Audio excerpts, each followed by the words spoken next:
की इस वीडियो में हम आपको बताएंगे बॉलीवुड के उस खूंखार विलन के बारे में जिसने खुद के दम पर खड़ी की 700 करोड़ की कंपनी विजय माल्या से लिया लोहा। सिनेमा प्रेमियों के लिए डैनी डेंजोंगपा सिर्फ एक नाम नहीं, एक प्रभावशाली किरदार है। खासकर जब बात खलनायकों की हो तो उनका नाम टॉप पर आता है।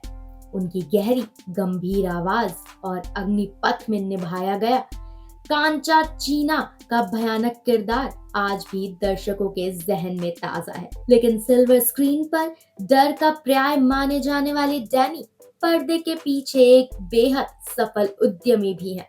पर्सनल लाइफ में बेहद सुलझे हुए एक्टर बिजनेस के क्षेत्र में भी अलग मुकाम हासिल कर चुके हैं।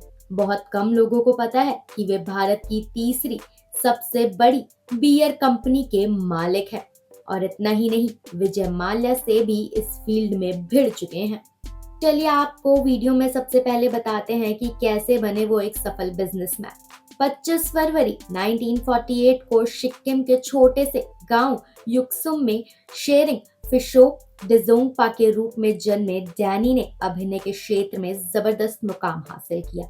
190 से ज्यादा फिल्मों में काम करने के बाद उन्होंने 1987 में अपने जन्म स्थान के नाम पर युक्सम ब्रूजापी की स्थापना की। ये शुरुआत एक छोटे स्थानीय प्रोजेक्ट के रूप में हुई थी, लेकिन आज किंगफिशर और किमाया के बाद युक्सुम बुआजरीज भारत की तीसरी सबसे बड़ी बियर निर्माता कंपनी बन चुकी है। डैनी का सपना केवल एक व्यावसायिक सफलता नहीं था, वह अपने गृह राज्य सिक्किम के लोगों के लिए रोजगार और पहचान चाहते थे। लोकप्रियता और दूरदर्शिता ने मिलकर एक ऐसा ब्रांड खड़ा किया जो आज हर साल 30 लाख से भी अधिक बियर की पेटियों की बिक्री करता है। चलिए आगे आपको वीडियो में बताते हैं कि कितना है डैनी की कंपनी का उत्पादन। सिर्फ सिक्किम तक सीमित ना रहते हुए डैनी ने साल 2005 में उड़ीसा में डेंजोंगा ब्रुआजरी की शुरुआत की और फिर 2009 में असम की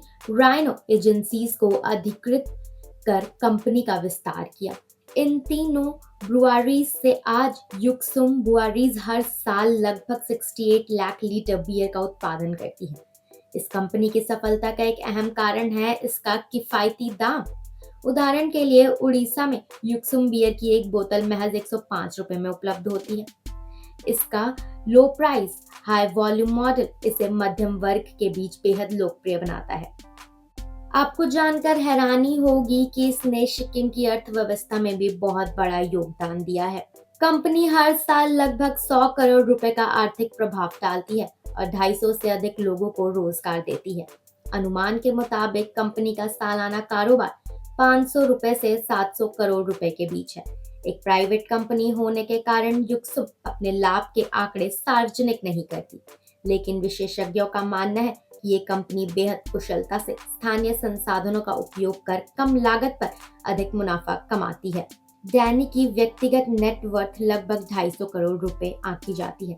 एक अभिनेता और सफल व्यवसायी के रूप में यह आंकड़ा उनकी दोहरी सफलता का प्रतीक है।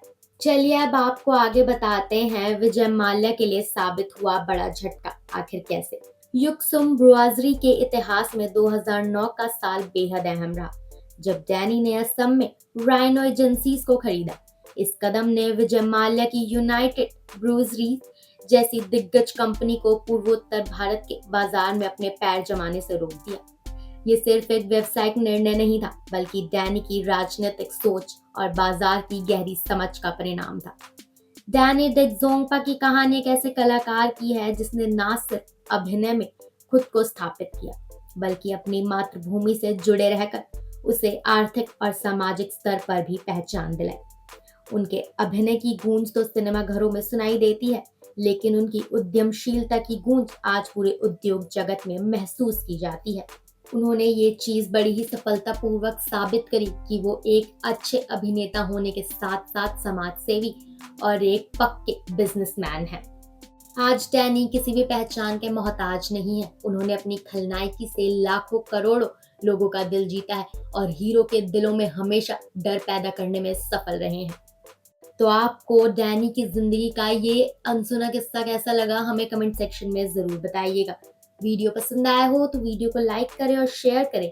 ऐसी ही मोर इंटरेस्टिंग न्यूज, स्टोरीज और अपडेट्स के लिए जुड़े रहिए मायापुरी कट के साथ and don't forget to press the bell icon.